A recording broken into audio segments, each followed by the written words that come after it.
theme song. Thanks. It's Matt. called Morning in the Garden, the Morning in Foxy the Garden. Cabbage theme song. Oh, I Number do like one. spending the morning in the garden Nice. in the cabbage. That's why I called it that. I didn't use AI or anything either. What? Speaking of cabbage, I am going to drink what is hopefully not your chai tea. Yeah. I think it is. No? That's just good tea. That's just good tea. Ah, I'm you just make that good good. tea. You I'm- make I great made- tea. I In a make cabbage cup black tea. with a cabbage saucer. It's good. So, yeah. Happy podcast day. Thank you. Welcome back to Foxy Cabbage. Thank you. I'm so glad you're joining me today. Does the public see me yet? Is this kind of a new thing? Well, you have I've been kind of behind the scenes. you for a have while. been I have been audioed, but I don't know if Audioed. you've been on camera yet. Hi. Look how pretty the baked potato is. Sorry You're if fun. I disappoint. Yeah, if you were expecting. Don't feel like that bit.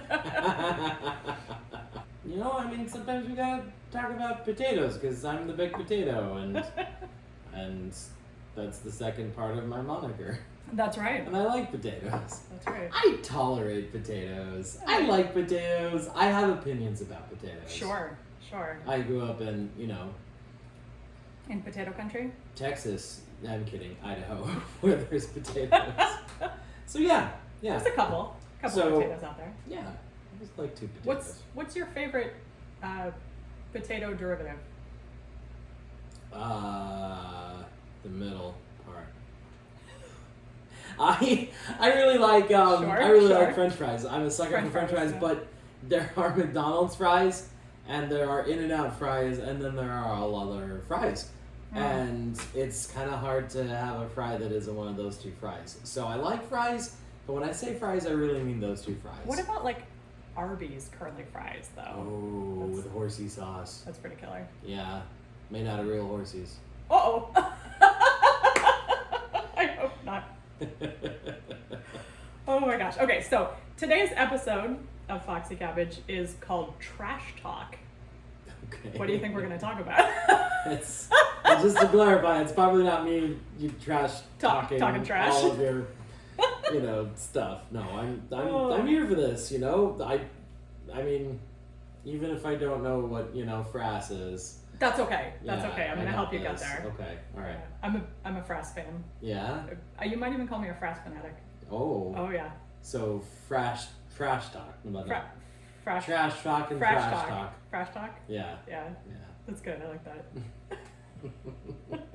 We'll get to frass another day. Okay. Maybe we won't go deeply into it's bug poop. I couldn't. It is. It's bug food. I couldn't restrain myself from. It's trash talk. All right. So we are, however, today going to talk about food waste and we're going to talk about plastics recycling. I just got to the end of my first semester of graduate school in global sustainability, and I am particularly in a concentration, as you know, of food sustainability and security. Okay. And so we've been talking a lot about food waste, and I have also around the edges been learning a lot about plastic waste. So, okay, let's make it personal, I guess.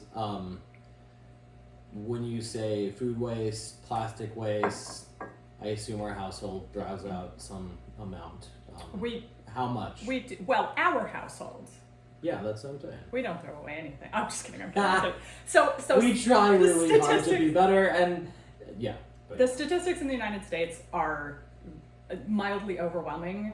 The USDA estimates that we are throwing away 30 to 40% of food in this country, which is a little bit mind-boggling when you think of it in terms of dollars, right? Because if I'm spending $100 on a week of groceries, that statistic suggests that I bring those groceries home and $30 or $40 of that goes into the trash can. Oh, wow. Which has led some people to say, we don't have a food supply problem, we have a distribution problem. Right. I mean, I know just from living in, do the folks know where we live? We live in Central Florida. So do you know where? Depends on the day. In Central Florida, food goes bad more quickly than in Idaho and California where I lived before this. Yeah. Southern California where, it just there's no atmosphere, so nothing Right. kills it. And here there's a lot of humidity and stuff like that, so we have to keep our bread refrigerated so it doesn't mold within a day. And I've noticed that just, onions, cucumbers will just go bad very quickly and attract flies if we don't eat them. So it's strange for me because I grew up having veggies just around. It's cucumbers that sit on the counter till we got around to eating them, and that's just not a thing here. So Yeah, here we were gifted a large number of cucumbers a few months ago from gleaning. We came home with 33 cucumbers, which is too many cucumbers. So what's the solution? So- eat more cucumbers, right? Well, to me, the obvious solution is pickles, right? Because Okay. you can can cucumbers if they're pickled first. Okay. But what I'm moving toward is my neighbors.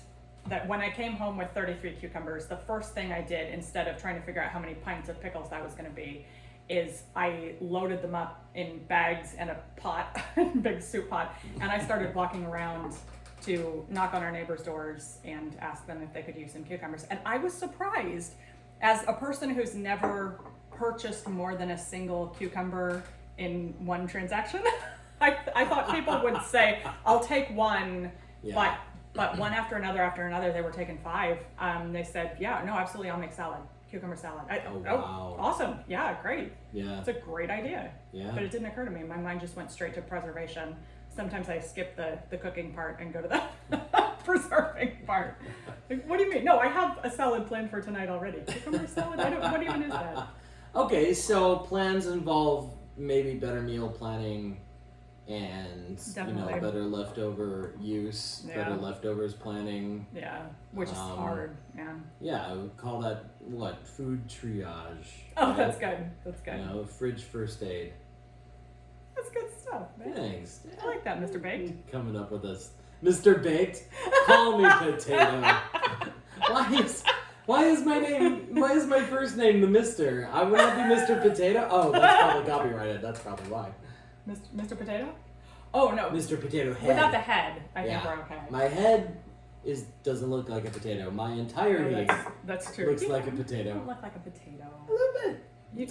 You didn't get the name Well, because of your appearance. I am in my 40s, and we 40-year-old men tend to kind of potato, and there's nothing wrong with that. I accept it completely.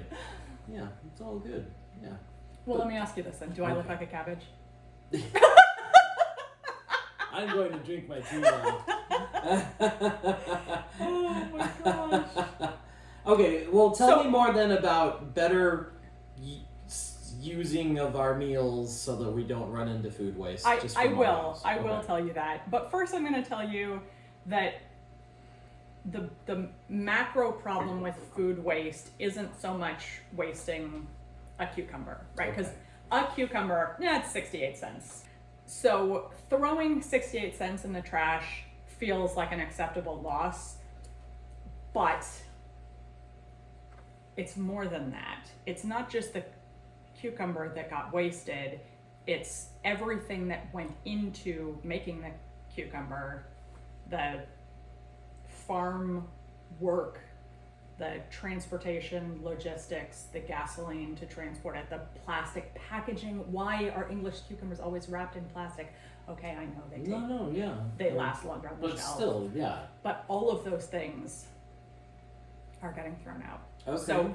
So the first step is eating what you already have. And I know this is something that we've talked a little bit about when you're transitioning to more sustainable choices, that it can be incredibly tempting to just toss what you currently have and start again. But it turns out that throwing away a perfectly good plastic toothbrush in order to buy a bamboo toothbrush because that's more sustainable doesn't actually make sense.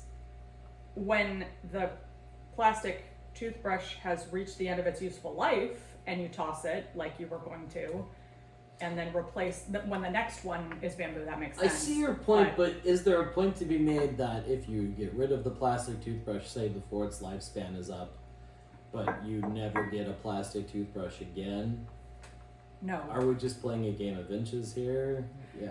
Sure, but I'm not but wasting advocating, just asking. Wasting $1 on groceries every week for a year is wasting $50 on groceries, right? So that game of inches adds up to feet.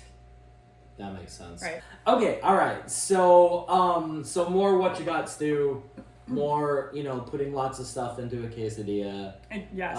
Getting okay with strange combinations. Yeah. Experimenting, things like that. Being intentional about leftovers is important. It's not the only important thing, but being willing to make what you got stew, being willing to say, hey, I've only got a cup of stew left and I really need to make dinner for 4 people. Okay, fine, I'm gonna make rice for 4 people and put a little stew on top of each one. Now it's a new meal.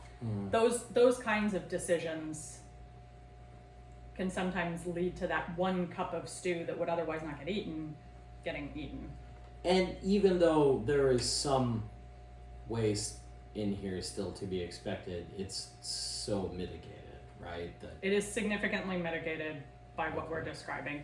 And a plastic wrap around a cucumber, bad, but the cucumber, so good. Yes, that right. The plastic, yeah. And thank you for bringing up plastic wrap on the cucumber again, because a cucumber wrapped in plastic that needs to be discarded is a sad thing. But both of those things, the plastic and the cucumber, can be recycled. We've been told for ages, since the 90s, that you can't recycle plastic wrap, plastic bags, they can't be recycled. It's not entirely true. Okay. They can't go in curbside recycling, but your local grocery store may very well have a bin that's specifically for plastic bag recycling. And plastic films like the wrapping on a cucumber can get mixed in with that plastic. And then of course, you know how to recycle a cucumber, right? Other than eating it? We're assuming it's yucky in this scenario. It can go in the compost.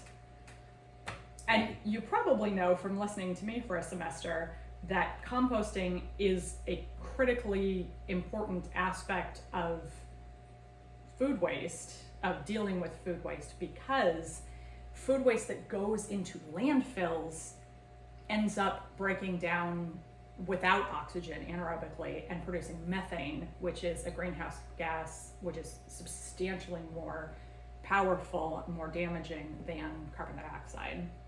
So we need to be processing our own food waste household by household. Yeah. Otherwise, we're contributing. If we could have curbside compost like Europe, that would be wonderful. But in the absence of that availability, we absolutely have the ability in our own homes to compost scraps, food waste, organic residuals. If it was a plant recently enough that you can see planty aspects to it, it can be composted. So it's kind of like those Coinstar machines, right? You have 65 cents just sitting around, or a jar full of multitudes of 65 cents. But Sure. It doesn't matter. You could throw it away because just change annoys you, but that'd be a waste of 65 cents. Yeah. You could take it to the Coinstar machine and dump it all in and get 40 cents back because of the percentage. There's always that's a fee. which would be the analogy of dumping your food waste in the trash and it goes to landfill. It goes away and it breaks down, but not ideally. Or you could do the equivalent of not going to Coinstar, counting out your 65 cents and adding it up and putting it in a roll and taking it to a bank and turning it into actual money because it's actual freaking money, right? It's a little bit of effort, but it goes a long way towards the end, and you're not paying for a convenience service. You're doing everything right for the dumpster, landfill, and your household and your planet. And the veggies. So the food yes, waste. and okay, right. The landfill is substantially worse than the Coinstar.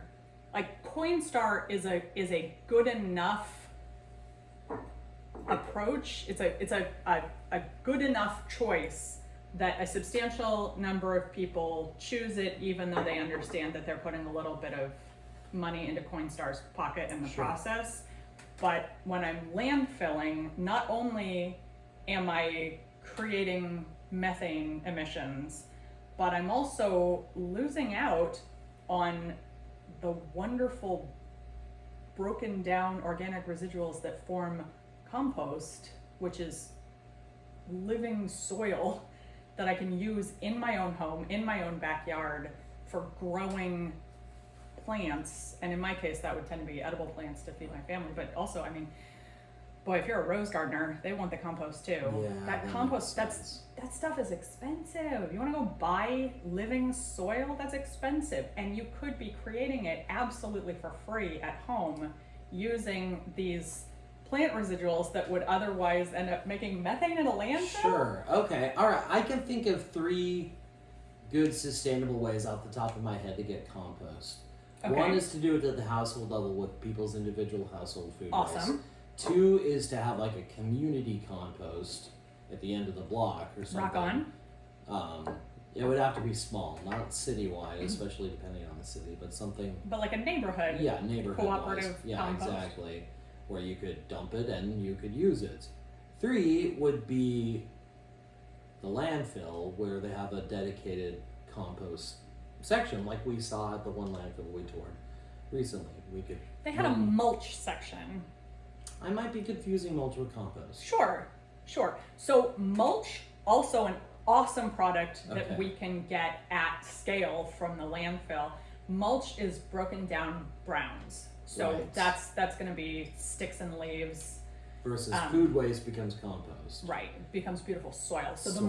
the mulch, we love the mulch too. We're going to put the mulch on top of our vegetable bed, and it's going to retain moisture into the soil.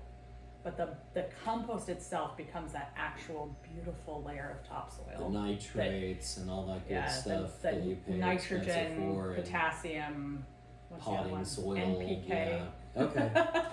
Phosphorus, there it is. Okay, all right. Well, let's rewind a bit because I wanted to talk about recycling too. It's not killer, just yeah. food that we're dumping, but Yeah. it's also, I remember I grew up in, reduce, reuse, recycle. Yeah. Everyone was on board. It wasn't a political thing, an ideological thing. It was just a 90s kids thing. Yeah. It was just the world we grew up in. I don't remember when it started. Just like our kids have no idea when the internet started. Right. We just were born into... It was the 90s. into and there was a chasing everyone's triangle. Yeah, we were born into you and I were born into Just Say No. Yes. And DARE programs, and we were Yes. born into recycling. And every kid's museum had a whole section on recycling, and Sesame Street talked about recycling. So I'm a blue bin recycling person from way back in the day. I'll say that something that has been bothering you for quite a while is plastic. Yeah. And I've been starting to think about that now a lot in terms of, okay, I like yogurt. I eat my yogurt. I rinse out the yogurt plastic container. I put it in the recycling. Yay! Did I do good now, or am I doing bad? So you are doing good. Okay. There are better things, Okay. but assuming that you just ate a yogurt and you want to make the best choice in this moment, the best choice is clean the food gunk off of it and recycle it. Okay. That cleaning aspect is something we really didn't talk about in the 90s. It was just, No, we we're gonna didn't, did we? toss So it. there's But food waste involved. cleaning your recycling so that it doesn't gunk up the machine, so that it doesn't get rejected by the recycling facility. Interesting. Cleaning your recycling is important. So in this day and age, do you happen to know, just from your studies, how much plastic is recycled? So the numbers are super bummer, right?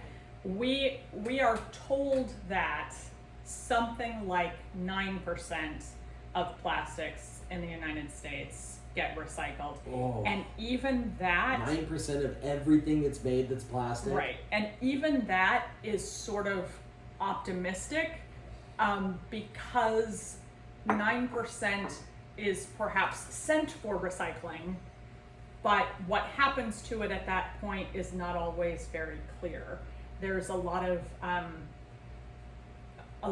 what gets sent. For example, we live in the Tampa Bay area, and in Tampa Bay there's a facility called the MRF, which is Materials Recycling Facility. materials recovery facility. So recycling gets sent to the MRF, but there are a number of reasons that recycling that's coming down the conveyor belt can get yanked off the conveyor belt and rejected. And amongst those reasons could be it's contaminated with food, or something as bummery sad as it was put in the recycling bin inside of a plastic bag, a garbage bag. Oh. So because the conveyor belts are moving so fast and they're dealing with so much junk, they just don't have time to rip the garbage bag open and allow the things to continue down the lane. So you could be doing everything right. You could be washing off every yogurt container and separating everything out and making sure things are going to the right places. But, oh, I want to make it easier for them, and I'm going to bag the plastic separately from the cardboard, and then both of them get rejected. Everything you've sent in because you put it in bags gets rejected. Ooh. So one of the most important things that I want to tell you Yeah. is know the rules where you live. Oh, Right? okay. Because we actually live in Polk County, which Polk County has such a substantial area set aside for the landfill that Polk County has, to a large extent, decided that they don't really give a crap about recycling. Yeah, we've got plenty of space for landfilling. Just, what are we going to worry about recycling for? We just throw it all in, it's fine. We've got 200 years, they say 200 years worth of space for landfilling. And in the meantime, there has been so much expense associated with people not doing recycling right for their curbside recycling that they gave up. This is 2025, last year in 2024, they ended curbside recycling in Polk County, which as a kid of the 90s, I didn't think was possible. I didn't think we would ever live in a world where there wasn't enough community buy-in to ensure curbside recycling. Yeah. But this is the world we're living in now. Yeah, I mean, I was surprised when we woke up that morning to find out that you will no longer get recycling services. Yeah. Like, but that we have to do that or we're all gonna die, you know? Just, Yeah. just Yes. 90s kids. The 90s. Yeah, We we know were this. ingrained in this, you know, it's a thing. So one of the most important things that we need to know is what the rules are where we live. So here in Polk County, it felt for a minute like there is no recycling. That's not actually accurate. There is still an opportunity to self-deliver. Just because they stopped curbside recycling doesn't mean they have fully shut down the ability to recycle here in Polk County, but we do have to drive our own stuff down to the landfill. Also, like I was talking about with plastic bags, it's not that you can't recycle plastic bags, but you can't take them to the landfill. Those can go to our closest grocery store, which is Publix. They have bins outside that are intended for plastic bags. We can take them there. Likewise, you've got something like the CFL light bulbs. We thought we were doing a great job in switching out all our incandescents for CFL light bulbs, but they've got mercury in them. So now, we're all going to LEDs and got to get rid of the CFL light bulbs.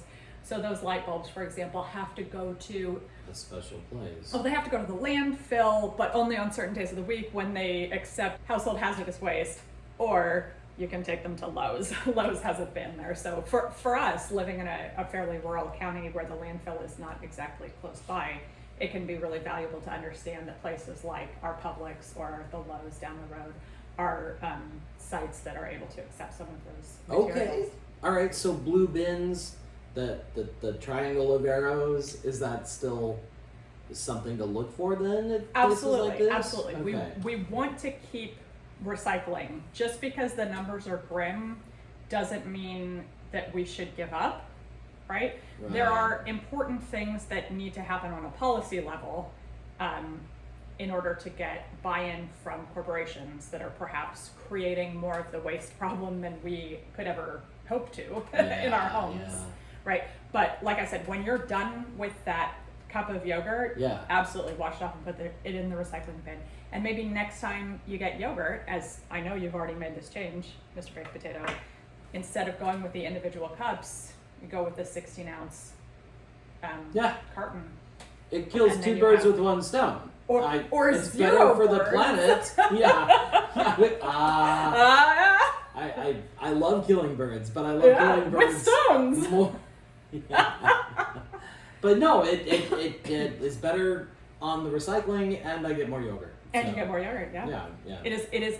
Or I don't ever feel as so- crappy about eating 2 cups of yogurt when I'm hungry. That's right. I just put a big scoop in the bowl, and maybe it's 2 cups, maybe it's 5. Who cares? It's yogurt. And Foxy can't tell, so she doesn't judge you and tell you that. I can't tell, so I don't judge me. I just scoop it till it looks good. I don't know what it is. And but then you throw in some dried fruit for your extra nutrition. Raisins in the yogurt, in vanilla Greek yogurt the other day. Oh my gosh, it was so good. I stole 2 bites, sorry. Oh, you're good. You're a hippie couple. Yogurt we and share yogurt raisins. and raisins. Yeah, it's a thing. All right, cool. Oh Well, my you've gosh. provided solutions to problems, which is something that I really, really respect in people in your field, is that you don't just appreciate that. say, here's what's crap about everything. It's, here's what's crap, but here's what we can do to fix it. And it seems very overwhelming at times. I feel like I want to go yell at the big factories in some foreign country that don't have regulations saying, stop putting crap in our water. Yeah. But I have no ability to do that. I mean, I have a passport, but that's it. You know, Oh, honey. and even then, you know, so I need to do something right here on the local my address level. I love and it. you've told me a few things I can be doing. I love really it, appreciate and I want to take it one step further and Okay. say I just said some positive things about recycling plastic right now, and boy, I really, in my heart of hearts, believe that the way we are doing plastic right now in our world is unsustainable. That no amount of recycling is going to fix the problem that we have created with plastics. Part of that is because plastics can only ever be downcycled, which is to say, when you recycle a Coca-Cola bottle, like a 20-ounce Coke bottle, it can't become a Coke bottle again. It can only become something that is less quality. So that Coke bottle turns into a speed bump, or a milk carton turns into a Walmart vest that says, I was made from 8 milk cartons, but it can't turn into food grade plastic again. It can't be that high quality again. So we have this sort of romantic notion that we were fed in the 90s about how that Coke bottle is going to become another Coke bottle, and that's just not the way it works.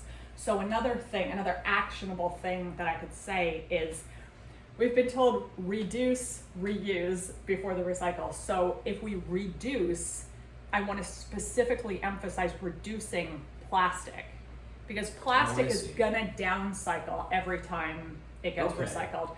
Whereas aluminum cans, paper, cardboard products, and glass can just keep going, right? Okay, that actually leads really to the crux of my question, which is, I'm a human, so I like to blame someone. Oh my gosh, I'm so into that. Let's do it.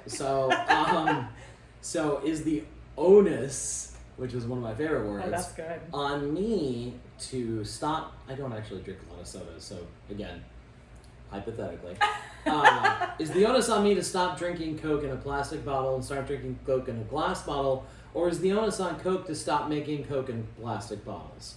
And if the answer is both, to what percentage? I'm gonna be that picky. So I'm gonna say both plus, because I am Foxy, and I'm not I am Foxy, and I'm not just in sustainability, I'm also in public health. So I'm gonna say both plus or neither, which is stop drinking Coke, man.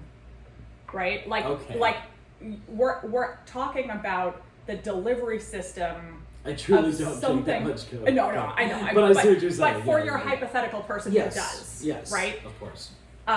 What you're talking about is debating the delivery system, the single-use disposable delivery system of something that has no redeeming nutritional value, right? So don't drink Coke. If you're gonna drink Coke, is it better to buy it in a glass bottle versus a plastic bottle? Kind of, sure. Is the onus on Coca-Cola to change? Sure, but also in the United States where we live, corporations are people, and the Coke Corporation has a duty to its shareholders to do what is in the financially best interest of the company, and so they are not motivated under our current set of rules and regulations, laws, if you will, to switch away from plastic bottles Oh, I see. because plastic bottles are making them money. Okay. Right. So for me to suggest that they have some sort of corporate responsibility to move in a sustainable direction might actually be flawed logic. Do I want them to? Obviously. Are they going to? No. They'll do enough greenwashing, enough performative sustainability to improve the customer perceptions of the brand. But as far as anything meaningful, it's incredibly unlikely to impossible, depending on your perspective. Okay. Then I have another question that will follow up to that. Keep them coming. Thank you for being an expert on this stuff. She truly is, folks. Like What she I has can like say. It's a thing. It just again hypothetically, let's pick the least of all evils, even though there's some degree of evil, which I totally acknowledge. What is the least impactful single-use container material? Is it paper, like a milk carton, like we got from school? And it's a compounded question because I have to put in parentheses right next to that.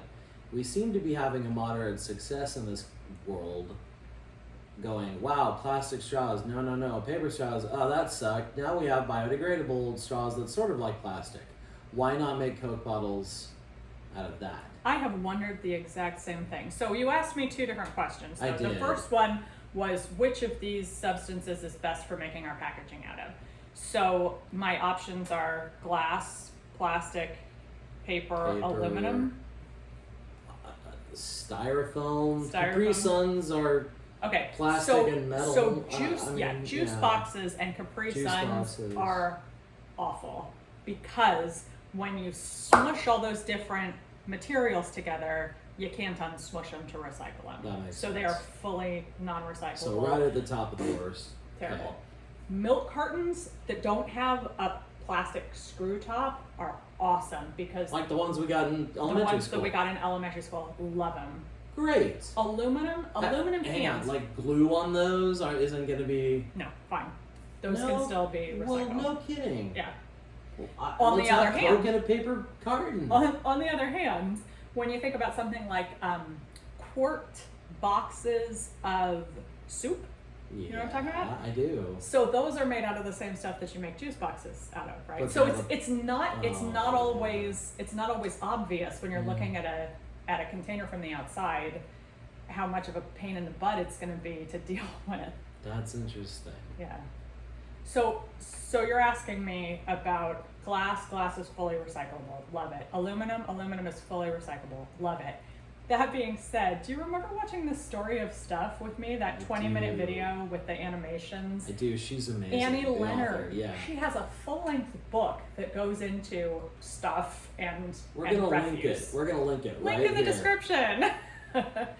and in her book, she goes off about mining bauxite for aluminum, the precursor for aluminum cans.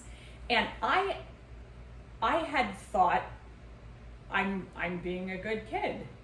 You know, I'm buying my aluminum cans. Aluminum is fully recyclable. I had a can crusher as a kid. And I even turned it in for cents sometimes. Yes, yeah, we did in California as well. And Annie Leonard talked to me personally, no, via Audible. She came to you in a dream. She came to me in my car She warned on the you freeway. that you'd be visited by 3 spirits. So talked about the absolute environmental degradation that's being caused by bauxite mining. So if all of our aluminum came from recycled cans, we'd be in great shape. But realistically, that's not what's happening either. All right. There's only so much you could cover in a 20-minute Story of Stuff movie. Of course. Yeah. But there's 12 hours of audiobook on the subject. Okay, so I'm gonna put on my history hat. Boy, I wish I had a history hat. Yeah. All right. Well, I want to mess up my mane today anyway. My luxurious luscious mane. locks. Yeah, that's right. My brother, if you're watching this, He's bald. he's a good-looking guy. He wears it well. My mom's gonna be so mad at me. So is my brother, but I'm not afraid of him. But his wife's super Okay. hot, so. We're gonna edit this out. Don't edit this out. Okay, so I'm putting on my history hat. Can you see it? It's a pilgrim hat. It's hot. I like it. It has nothing to do with pilgrim history, but I like the big buckle right there. Yeah, love We, to my understanding and knowledge of which there is much. You do. You know a lot of things. We haven't always lived this way with single-use items. You know, I That's love, even without my history hat, I love things that are wood but things that are clearly meant to be used again Natural until they're materials. super dead. Yeah. You know, things that don't wear out as quickly. And I know it takes longer to make that stuff, and there's a craftsmanship involved, and it's less industrial revolution and more, you know, watching an old dude with glasses tweeze a watch or something. But but to some extent, yeah, exactly. To some extent, you and I. Here's a great example from our actual life. Foxy and I are avid hikers, and we've hiked almost every freaking national park that there is thus far. And when we were hiking in Shenandoah last, I blew out my hiking boots, which is kind of a badge of honor for a hiker. That's true. And they were actually really sentimental. They'd gone with me on some major hikes that I kind of didn't think I'd come back from it. So I really wanted to keep them and use them and have them good again. But they totally died and found a sweet German shoemaker, cobbler guy here in Orlando area, in the Orlando, Tampa area. And we dropped off our boots in this little shop and told him what was wrong, and he fixed them up perfectly. And you can't do that with, you know, a plastic water bottle or with. I mean, I'm looking around. Yeah, we had a Nalgene. You can't even totally do this with my MacBook. That says something right there. Yeah, Nalgene. We had a Nalgene, and the puppy got to it, and that's it. You know, you can't patch it. We had to buy a replacement lid for it. So things didn't objectively, things didn't used to be single use. That's true. And we changed at some point. I know, again, just with my history hat back on. At some point during the World War II, where we started figuring out that plastic had so many great military uses, and then we became a superpower, and we're like, well, let's keep going with this stuff and use it for NASA, and between... Hey, it's profitable. Yeah, and between space and military, we were like, well, here's a million different civilian uses. My gosh, you can eat a pudding or yogurt and then throw the thing away, and here we are. And I remember the first time being aware of just like, oh my gosh, what are we doing? From two films. Highly recommend them. Wall-E for all ages, which illustrates this, I think, without being preachy. It's just a bizarrely grounded look at a dystopian society that rings true no matter who you are and what walk of life you come from. And yeah, it's so sweet. Eva. And then the second one, I won't flip everybody off, but the second one is Slumdog Millionaire.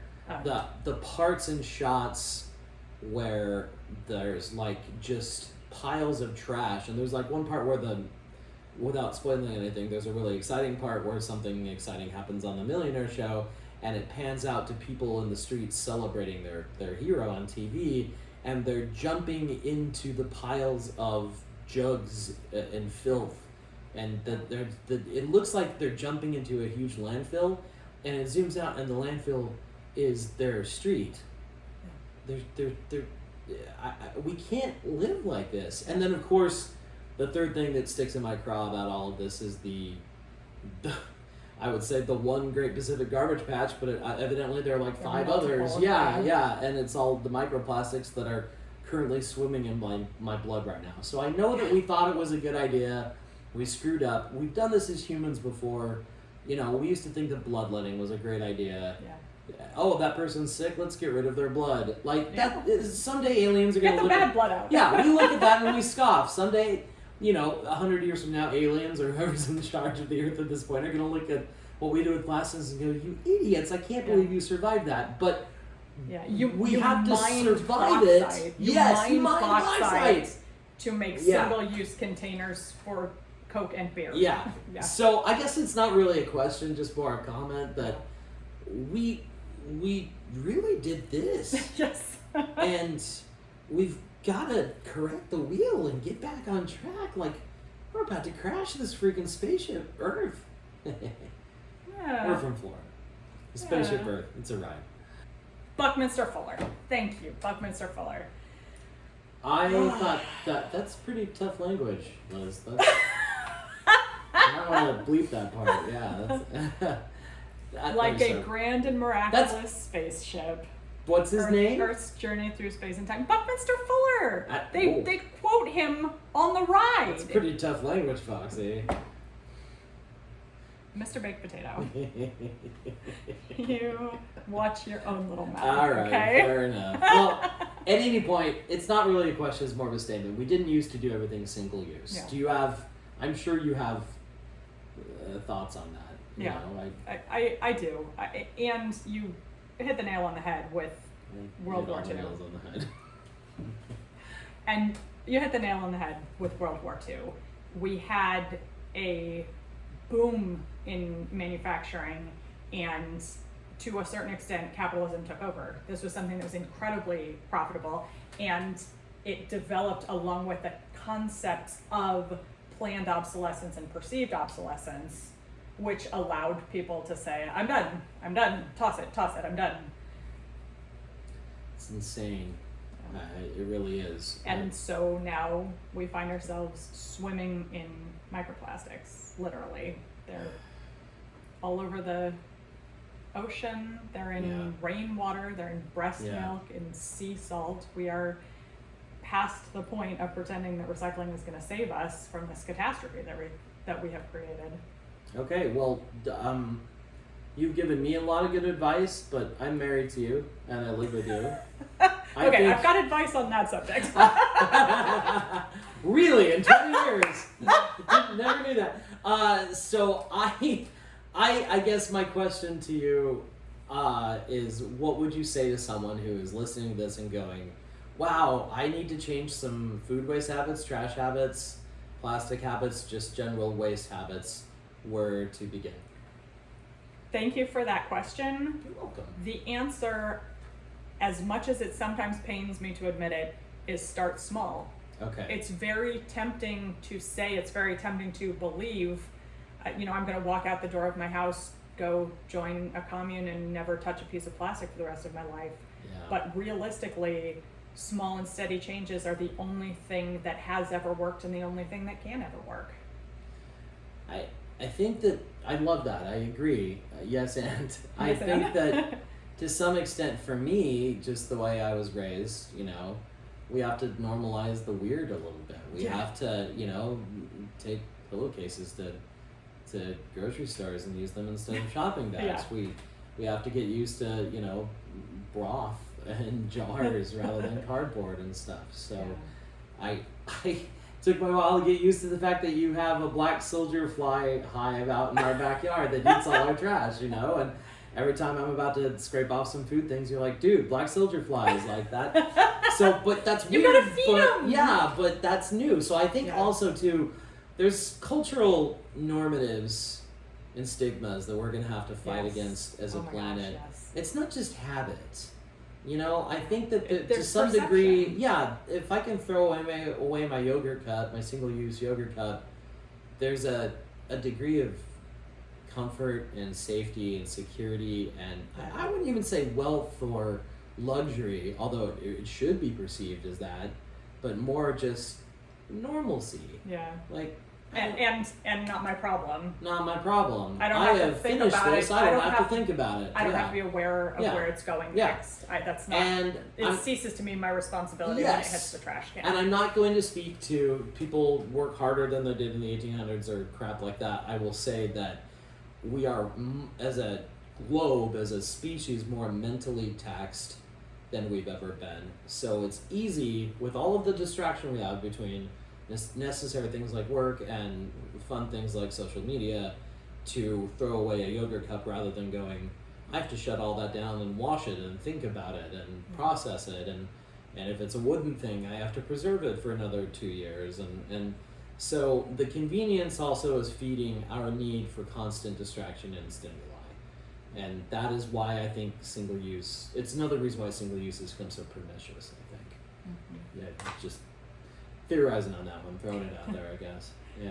Well, I definitely agree with you about normalizing being weird, doing weird things. I actually have 2 of the first Foxy videos that I made back in the fall, I think, maybe at the beginning of 2025, were be unrevolutionary and be revolutionary.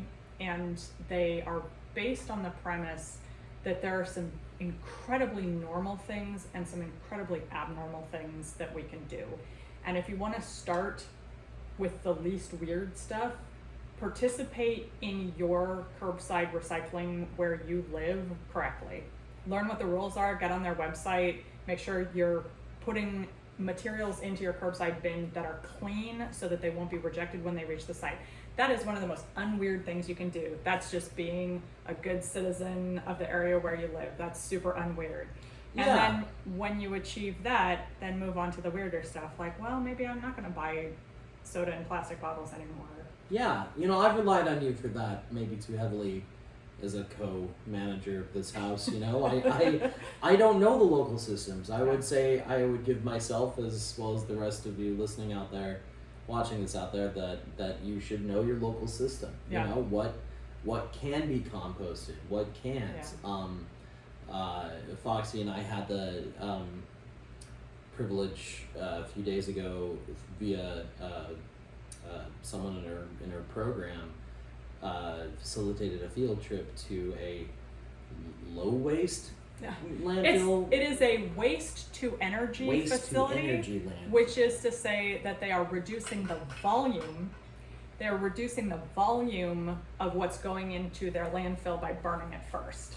And the efforts in many ways were laudable. No, in all ways laudable, in some ways questioning and concerning, but in all ways the sight of how much just walls and walls, stories high of crap that just came from that small section of that part of the county, of that part of Florida. On that day. And so it was amazing. And St. Pete's a largeable size city. Yeah. But still, you know, it's nothing like New York or whatever. And so I was thinking St. Pete is producing this daily gigantic 4-story wall, and nothing against St. Pete, but it means I'm doing this, you know, my own version here in Cole County, and places like New York and LA and Chicago are creating Everests of it by the day, it seems like. So it's I know that we're going back to 90s Captain Planet style kid stuff, but I think we do need to have that same big trash energy. It just needs to be more effective. We got all into the religion of recycling, but the practice is not very effective now. It's not as effective as it needs to be. Would you agree with that? As it needs to be. I absolutely agree with that assertion. Yeah. So I really appreciate you talking to me about all this stuff today. I really appreciate you talking to me. You teach me a lot about this stuff.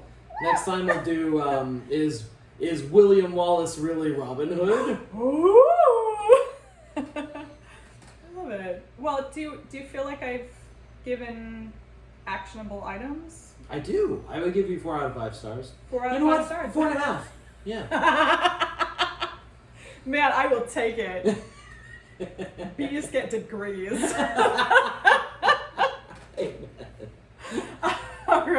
All right, wonderful. So, caring about trash isn't just a chore. No, it's a kind of power. It's a kind of I like that. It's beautiful, right? It is a kind of power. And I care about trash deeply. It's gone far and beyond littering in Yellowstone. Me too. To what are we doing? You know? Yeah. So I look forward to changing a lot of things in my life to make this better. I make this analogy a ton. Foxy's sick of it, but you guys aren't. You've never heard it, which is just I feel like this, you know, surrounded by this horrible void of space. That this planet is just this life raft in the middle of an ocean, and we have to keep it protected, not actively poke it with a fork. Yeah. Or it's gonna leak air and we're gonna fall into the ocean. Yeah. There's sharks in the ocean. And man. microplastics. And microplastics. And sharks with microplastics on their foreheads. So yeah, what was your question? Because I think I answered it. Are you asking me if I'm a trash hero now? What did you say? I said caring about trash isn't just a chore; it's a kind of power. Yes, and I care about trash now. And I like my women on the trashy side. On the trash and side. Yes. So I'm gonna ask you one more question Please. Before we wrap up for today, and that's, hey, Baked Potato. Yes, Foxy Cabbage. I really had a lot of fun talking to you about trash today for this podcast. Do you think we could do a part 2 someday?